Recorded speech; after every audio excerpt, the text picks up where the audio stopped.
humiliating thing a teacher has ever done to you. Me and my class were by the pool when the teacher asked why I wasn't getting in. I have a hearing aid, miss. I can't get in the water. Miss Garrett's eyes narrowed like she just caught me in a lie. Hearing aid? You mean cochlear implant? She said it with this weird smile like she knew something I didn't. Yes, miss. I signed automatically before remembering she probably didn't understand. My hands dropped to my sides as I pointed at the processor attached to my head. That's the third disabled foster kid this year. The way she mumbled the word disabled made my stomach twist, like she had something planned. I pulled out the doctor's note my foster mom, Maria, had made sure I kept in my pocket. 3 different doctors had signed it explaining why I couldn't get my processors wet. Miss Garrett held it up to the light, squinting at every word. Real doctor's scribble. This is tight. She looked at me with this triumphant expression. Your foster mom thinks she's clever. My chest got tight. My mom knows. Your mom? She laughed, but it wasn't a nice laugh. You mean your foster mom? You've been with her, what, 2 months? 3?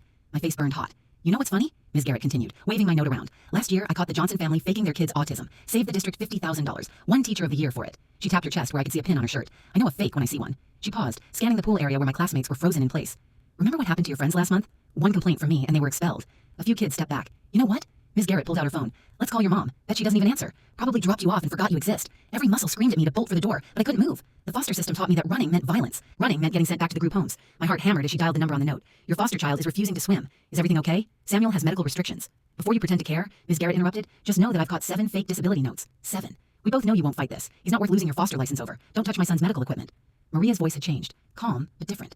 Like when she talked to insurance companies. Ms. Garrett, actually assertive. Your son? You've known him for 8 weeks. Real mothers would be here screaming at me. You're probably at home with your real kids. She looked right at me as she said it. Go ahead, threaten to sue. We both know you won't. Foster parents never do.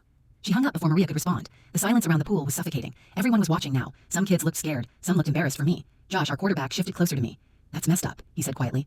Miss Garrett heard him. Her face got red. You know what? Let me prove she doesn't actually care.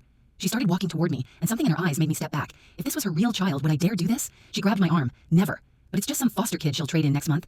She started pulling me toward the pool. My feet slipped on the wet concrete as I tried to pull back. Josh stepped between us. Move! She snarled at him. This isn't right, Josh said, his voice steady, even though I could see his hands shaking. Move! She shoved past him and grabbed me again. Is she storming in here? No, because she doesn't care. That's when she reached for my processor. I tried to duck, tried to turn my head, but her fingers caught the wire. She ripped it off my head. The pain was instant, hot and sharp where the magnetic coil tore away from my scalp, taking skin with it. I felt warm blood trickling down behind my ear. If she loved him, she'd be here by now, Miss Garrett said, holding my processor up like a trophy. My entire world had gone half silent, like someone had thrown a blanket over one side of my head. Her son's medical equipment? Watch this. She threw it.